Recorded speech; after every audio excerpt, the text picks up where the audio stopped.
C'est l'heure de Zoom, l'émission qui s'écoute. Bonjour et bienvenue. Aujourd'hui, on plonge dans la pensée d'Étienne Chouart. Et on va partir d'une de ses idées les plus frappantes, je trouve. L'élection, ce ne serait pas vraiment l'outil de la démocratie, mais, je cite, une procédure de dépossession politique. C'est une affirmation qui interpelle quand même. Oui, tout à fait. Ça pose d'emblée un cadre assez radical. Voilà. Donc, notre exploration va porter sur sa vision de ce qu'il considère comme une crise profonde de la démocratie représentative. On va regarder sa critique du système actuel, bien sûr, mais aussi les alternatives qu'il propose. Le pouvoir citoyen direct, tout ça. Et pour faire ça, on se base sur une source bien précise. Exactement. On travaille à partir d'une transcription des extraits, en fait, d'une longue interview d'Étienne Chouart.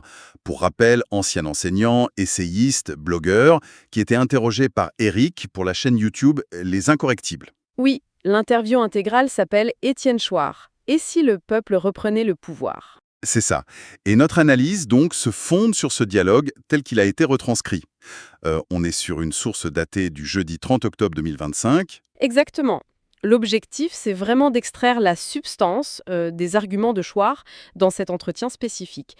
On va regarder les concepts clés qu'il avance, sa critique qui est assez acerbe du fonctionnement politique, et puis sa proposition d'une démocratie plus directe, plus réelle, comme il dirait. Comprendre la logique interne, en fait. C'est ça, comprendre sa perspective, les points saillants qu'il met en avant. Alors, pour y voir plus clair, on va suivre les grands thèmes de l'interview.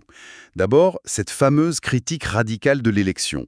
Ensuite, le rôle qu'il prête aux médias, aux puissances économiques. Oui. Puis les alternatives, le tirage au sort, le fameux RIC, le référendum d'initiative citoyenne. On parlera aussi de ce qui semble central chez lui, le processus constituant citoyen, et puis on finira sur sa lecture des questions de dette et de pouvoir monétaire. Un programme assez dense, hein? On y va. Alors, commençons par le début, l'élection. Il utilise le mot « poison », c'est pas rien. Pour lui, élire, c'est renoncer à décider soi-même. Il le dit texto dans la source. Quand je mets le nom de quelqu'un dans l'urne, j'accepte de plus jamais décider quoi que ce soit moi-même. C'est une abdication, clairement. Une abdication volontaire, selon lui. Oui. Et ce qui est intéressant, c'est qu'il replace ça dans l'histoire. Pour Chouart, le système qu'on a, le gouvernement représentatif, il n'a pas été pensé au XVIIIe siècle pour être une démocratie au sens athénien, le pouvoir par le peuple. Au contraire même. Au contraire, oui. Des gens comme Sieyès en France ou Madison aux États-Unis, ils auraient délibérément créé un système contre la démocratie directe. Par méfiance, en fait, vis-à-vis du peuple. Et il ajoute que l'école, ensuite l'école républicaine, a beaucoup fait pour nous faire croire, à tort selon lui, que élection et démocratie, c'était la même chose. Il dit même qu'il l'a enseigné avant de... Oui, il le reconnaît avant sa propre prise de conscience, comme il dit. Il va plus loin que la critique générale. Il parle des vices majeurs de l'élection. Sans forcément tous les lister, on pourrait peut-être regrouper. Il semble dire que ça pose problème à deux niveaux. D'un côté, ça infantilise, ça dépolitise les citoyens. On est passif, quoi, on décide de rien. C'est ça. Et de l'autre côté, ça corrompt, ça pervertit les élus eux-mêmes. C'est exactement ça. Et sur les élus, sa critique, elle est vraiment cinglante. Il dit que la compétition électorale par nature, ça pousse au mensonge. Celui qui ment bien sera élu. Il parle de primes à la plus belle gueule, au plus menteur. Carrément.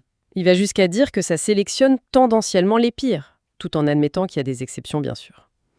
Et un point vraiment crucial pour lui, l'élection donne aux élus un sentiment de supériorité, de légitimité personnelle démesurée. Les chevilles leur enflent, dit-il. Ah oui.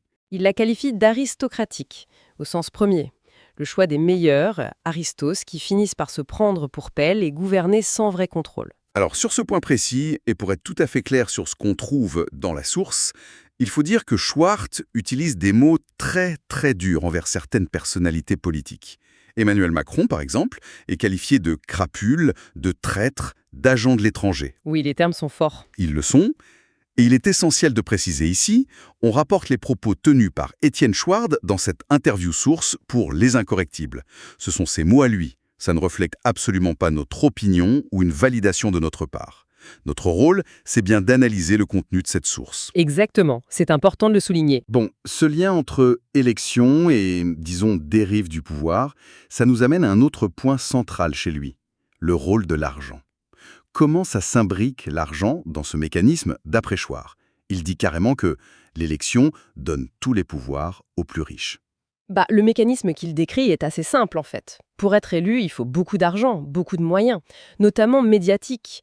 Donc, les plus riches peuvent aider les candidats, ceux qui, une fois élus, serviront leurs intérêts. D'où le lien avec les médias. Exactement. Il pointe particulièrement ce qu'il appelle les 9 milliardaires qui ont acheté tous les médias. Pour lui, leur but, c'est pas la rentabilité de ces journaux ou chaînes télé, non. C'est de gagner les élections en orientant l'opinion. Et il cite un exemple précis. Oui, il prend souvent l'exemple de l'ascension d'Emmanuel Macron, qui était relativement peu connu au départ. Pour Chouard, c'est l'archétype de la création médiatique, rendue possible par le soutien massif et concentré de ces grands propriétaires de médias. Donc, on aurait un tableau avec les médias dominants, mainstream, qui maintiendraient l'impuissance politique, cette prison politique dont il parle, en répétant sans cesse « démocratie égale élection ». C'est ça. Et à l'inverse, les médias alternatifs seraient vus comme des sentinelles du peuple, des vrais journalistes essayant de montrer autre chose. Mais il a aussi des critiques envers eux, si j'ai bien compris. Oui, et c'est un point intéressant, assez nuancé. Il leur adresse une critique spécifique, il leur reproche de trop singer, c'est son mot, les médias dominants. C'est-à-dire de courir après l'actu chaude, de se focaliser sur les conséquences de l'impuissance politique, les scandales, les mauvaises lois, etc. Plutôt que sur la cause. Voilà, plutôt que sur la racine du problème. Il les appelle vraiment à consacrer une partie importante de leur travail à l'évasion, c'est-à-dire au processus constituant, on va y revenir en détail, qu'ils voient comme la seule sortie. Il déplore un manque de collaboration, de focus sur ce sujet qu'il juge vital. D'accord. Alors, face à ce constat quand même très sombre sur l'élection qu'il décrit comme hystérisante, zizaniante, il aime bien les néologismes, quelles sont les pistes qu'il propose? La première qui vient, c'est le tirage au sort. Oui, il le présente comme l'alternative pacifiante. Pourquoi pacifiante? Parce que la personne qui est tirée au sort, elle n'a, selon lui, aucune raison d'avoir l'arrogance de l'élu. Elle sait qu'elle est là par hasard. Elle n'a aucun mérite personnel. Ça créerait une posture plus humble, plus ouverte au contrôle. Mais l'objection classique, c'est le risque de tirer au sort quelqu'un d'incompétent, ou même de mal intentionné. Comment il répond à ça? C'est une peur légitime, non? Tout à fait. Et c'est là que son argument est assez malin, je dirais.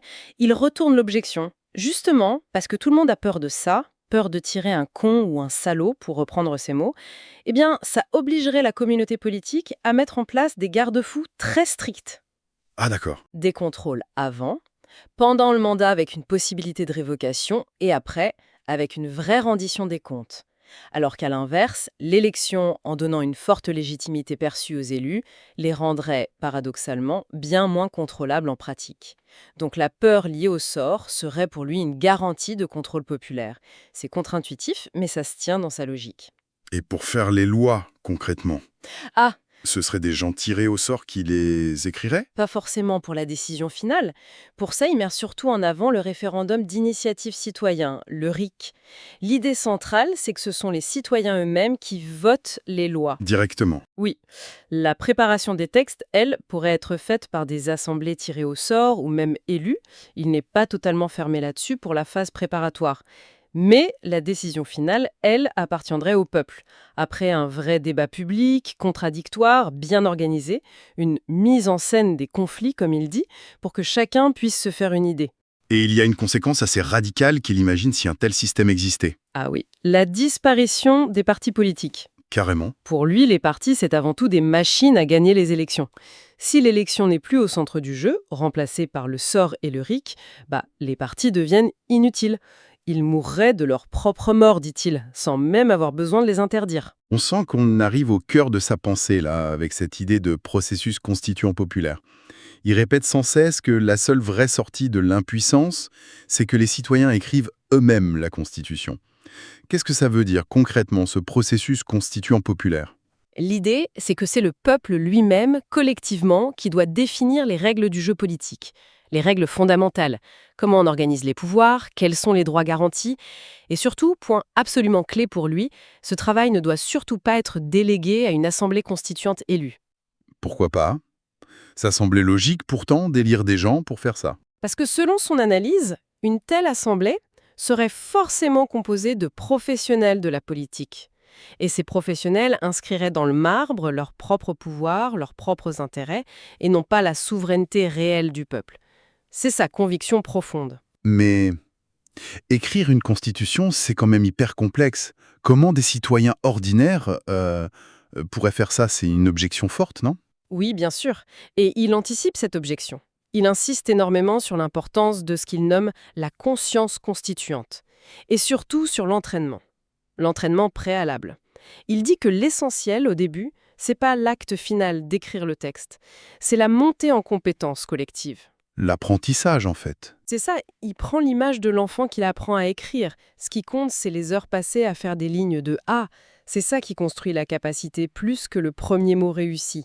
L'objectif, c'est donc de s'entraîner massivement pour que des millions de citoyens deviennent des constituants potentiels, informés, compétents sur ces sujets. C'est cette compétence collective qui est le vrai prérequis pour lui. D'accord. Et comment on s'entraîne concrètement? On fait quoi? Il propose de multiplier les ateliers constituants, des groupes de citoyens partout, commune par commune, quartier par quartier. Il évoque même les ronds-points en référence aux gilets jaunes comme lieu possible. L'idée, c'est de se réunir pour discuter, apprendre, débattre des règles qu'on voudrait. Sur quel sujet? Sur les causes de l'impuissance, sur le RIC, le tirage au sort, la monnaie, tous ces sujets fondamentaux. Le but, c'est de créer un grand mouvement d'éducation populaire, auto-organisé, pour atteindre une masse critique, des millions de citoyens qui ont cette conscience et cette compétence. Il mentionne un outil en ligne, comptesurmoi.org, pour essayer de recenser ces consciences constituantes et voir où en est le mouvement. C'est une vision qui prend du temps, forcément. Mais face à l'urgence que beaucoup ressentent, la question c'est, on fait quoi maintenant? On attend que des millions de gens soient formés?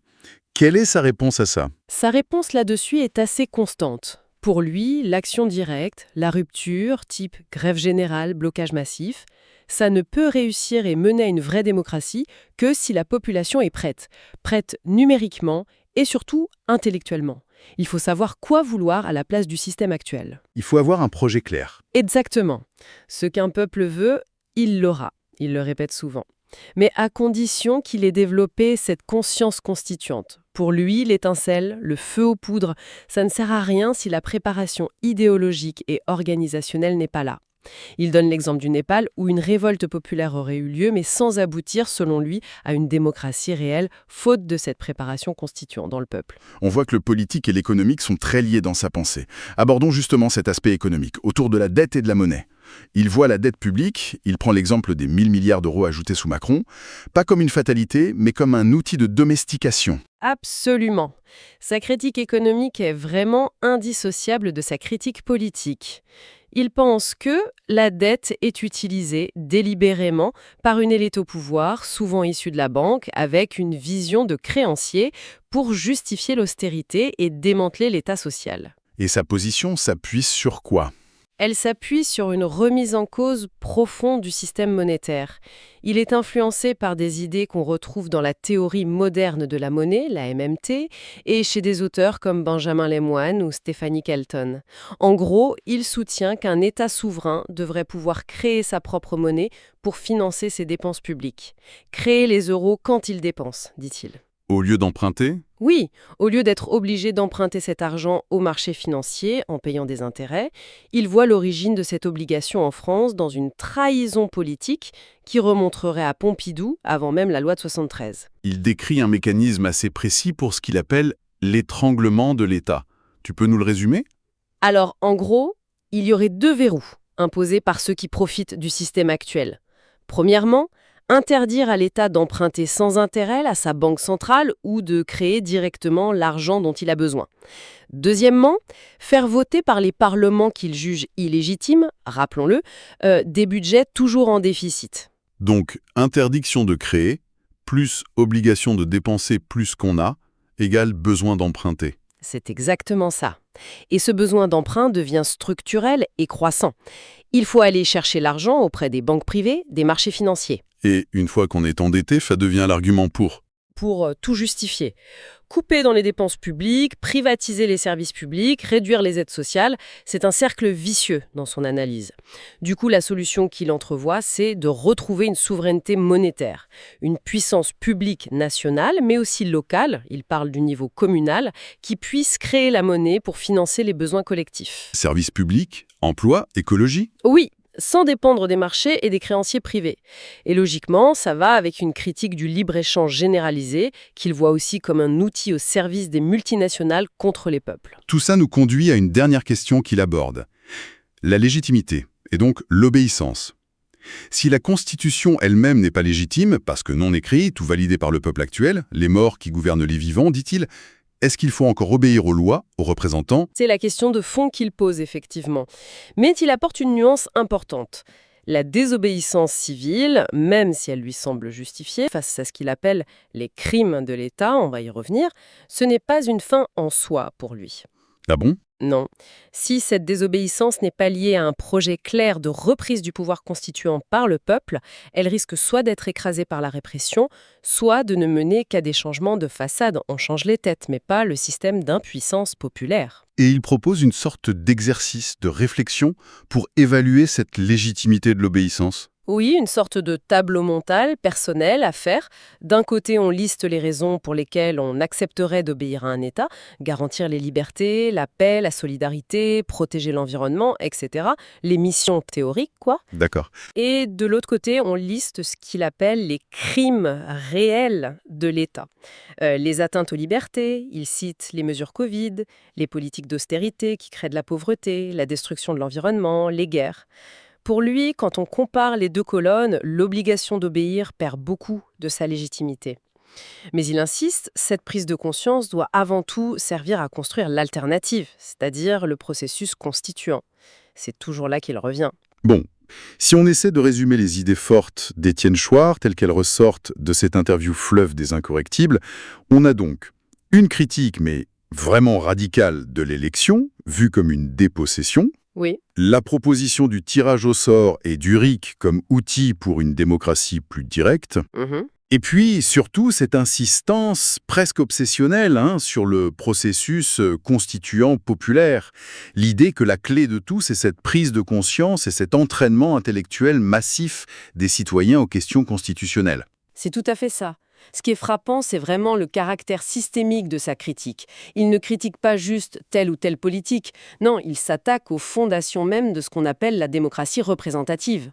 Et il y a aussi une tension qu'on sent bien dans son discours. D'un côté, un sentiment d'urgence très fort face aux problèmes qu'il dénonce, économiques, sociaux, écologiques. Oui, une urgence palpable. Et de l'autre, il propose une stratégie qui, elle, semble s'inscrire dans le très long terme, voire le générationnel. Cette éducation populaire constituante comme condition sine qua non avant toute transformation réelle. Ce qui nous laisse peut-être avec une question ouverte pour finir cette analyse.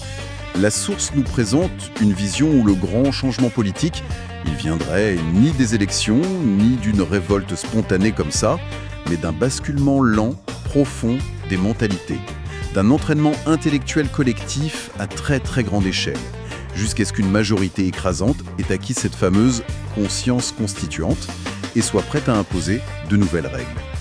C'est un pari sur l'intelligence collective et la patience historique en quelque sorte. Exactement. Alors, la question qu'on peut se poser, c'est quelle est la probabilité et la faisabilité réelle d'une telle révolution par la conscience dans nos sociétés actuelles ? Des sociétés souvent fragmentées, où tout va très vite, saturées d'infos contradictoires.